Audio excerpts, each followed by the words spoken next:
DBC 數碼1台旗艦台、數碼3台財經台現正聯播。DBC 主場，客觀聆聽，專業分析。我哋留意社會大小事，全方位拆解時政局勢。謝志峰、李華明，民生我關注，最極不平事。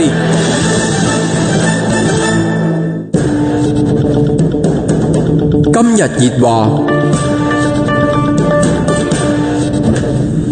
好啦，咁啊，又要揾107動力召集人何文傑出嚟咧，同我哋傾一傾偈。咁啊，原因咧就係佢啊做咗一個調查，咁就話咧就係我哋而家香港政府啊用呢個私營嘅商業單位就嚟做政府辦公用途，咁啊哇，有啲大花筒咁嘅情況。咁啊，究竟點樣大花筒嘅情況咧？咁啊，請佢出嚟講解下啦。何文傑你好。Hello， 謝志峰，第一次喺城市論壇以外同你傾偈喎。係咩？咁要傾多啲啦，以後啊，得閒打電話入嚟啊！我哋電話係1872111啊。係，我都第一次同你喺電話傾偈。係李華明，阿 Fred 啊，李華明嘅。你好。Hello， 李華明，你好。你好。點啊？你見到嗰個數字係咪嚴重㗎？我哋睇翻政府嘅一啲公開咗嘅資料啦，咁啊做咗啲整理同統計，咁發現原來我哋特區政府有接近30%啊嘅辦公室嘅面積咧係向私人機構去租借嘅。咁啊曾經咧呢個比例咧，即係70%係政府自置啦，或者自己起啦。係。咁啊30%咧就係要問人借啦，或租啦咁樣嚇。咁曾經喺舊年咧就跌過落29.6%嘅比例嚇，都跌咗0點幾啦。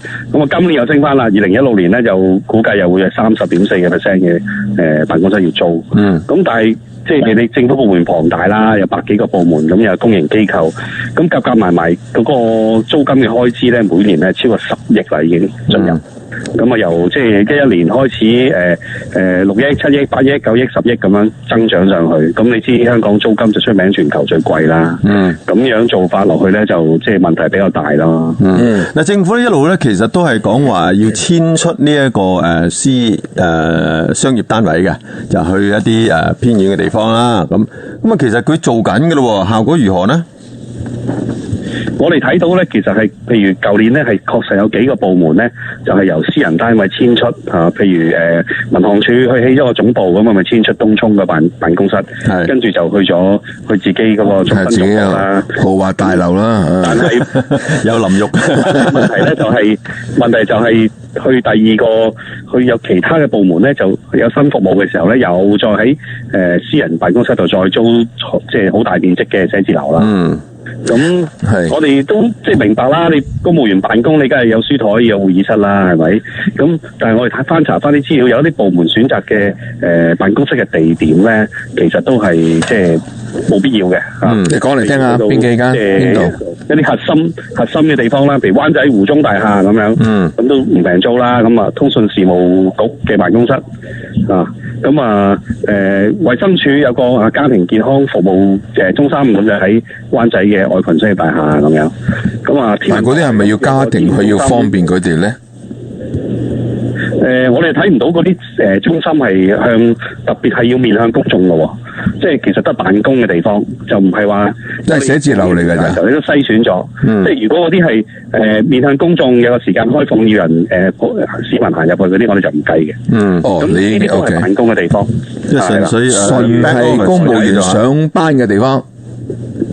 上班嘅地方係即係唔係叫啲市民去遞嘢咁樣嗰啲嘅。係啦，唔係遞嘢嗰啲啦。咁你睇到天文台喺美麗華大廈咁話都甲級寫字樓啦，係咪？咁啊就有個寫字樓喺度嘅。不如又唔好講喎，天文台就喺你隔離喎。天文台真係尖沙咀嚟嘅喎。係啊。佢嘅靠自己方便啦，咁但係尖沙咀都仲有好多可以選擇嘅商業大廈嘅，都未必要去到最貴嗰個個地段裏面最貴嘅地方。咁啊，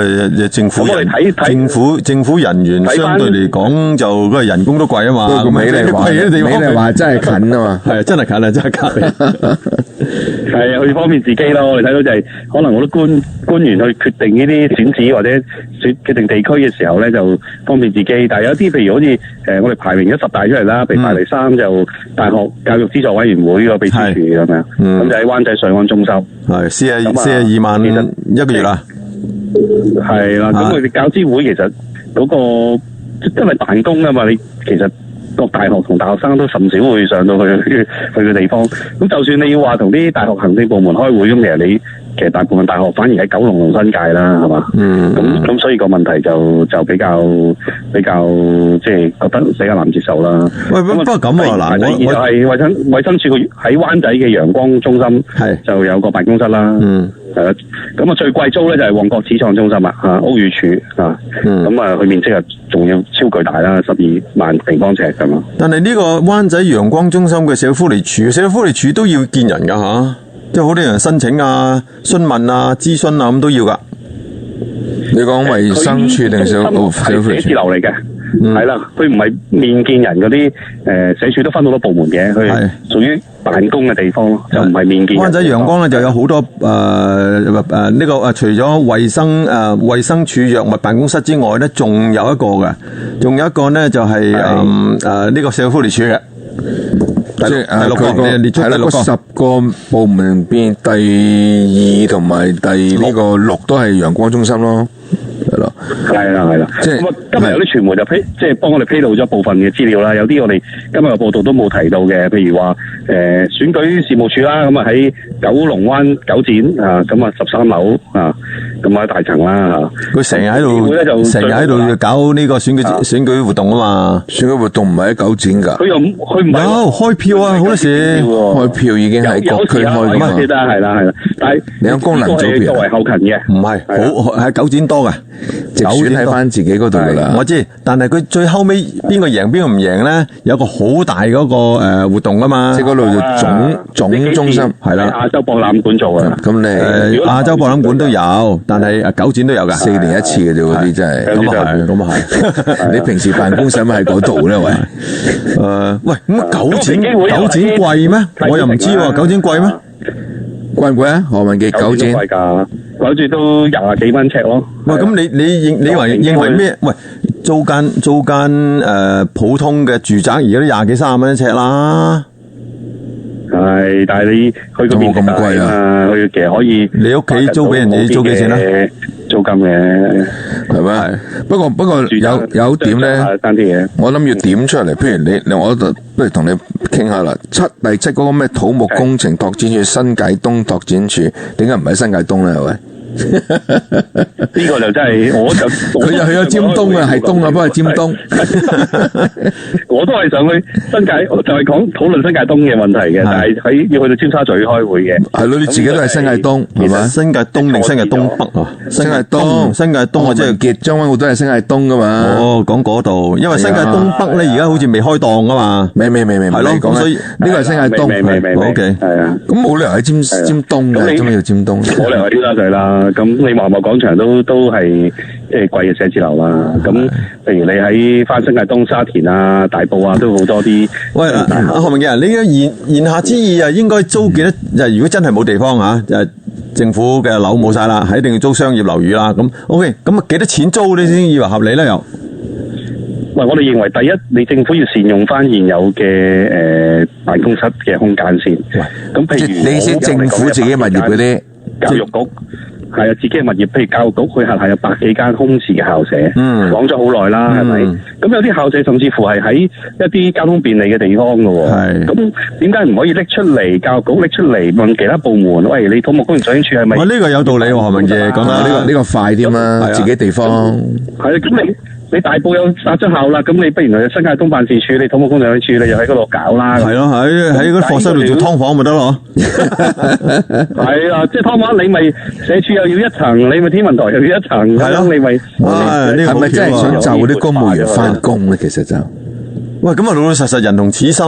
你話香港電台前幾年又話又搞到去將軍澳嗰度堆填區嗰度，我哋當時作為員工啊都拗晒頭喎。我哋新聞單位嚟喎，大佬趕頭趕命啊！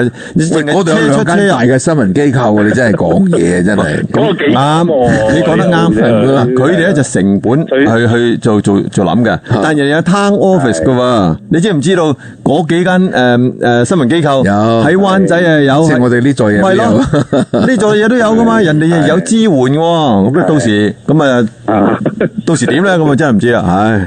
你要點跟進喂何文傑？我哋又會講人自講啫，我睇到係嘛？交俾審計處啦，係交俾審計處，佢都可以。會正式就住呢啲寫字樓嘅租賃做一個深入啲嘅調查，因為我哋發現喺個過程咧，喺研究嘅過程發現，我哋原來要揾佢哋嗰啲租金嘅數據咧，好困難嘅，真係東拼西湊先砌到個表出嚟。咁如果政府自己內部能夠真係做個全面調查，要問啲部門究竟去做呢啲租賃嘅時候，去租金嗰個年期啊，佢點樣判斷嗰啲選址啊，咁希望佢要交代一啲準則出嚟咯。係，咁啊係，而家揾政府資料真係老老實實，好多做調查報告嘅，又話查都唔準噶嘛。係啊，係啦，咁我諗努力啊吓，繼續做呢啲好嘢吓，爆啲嘢出嚟。好，唔該晒何文傑，107動力。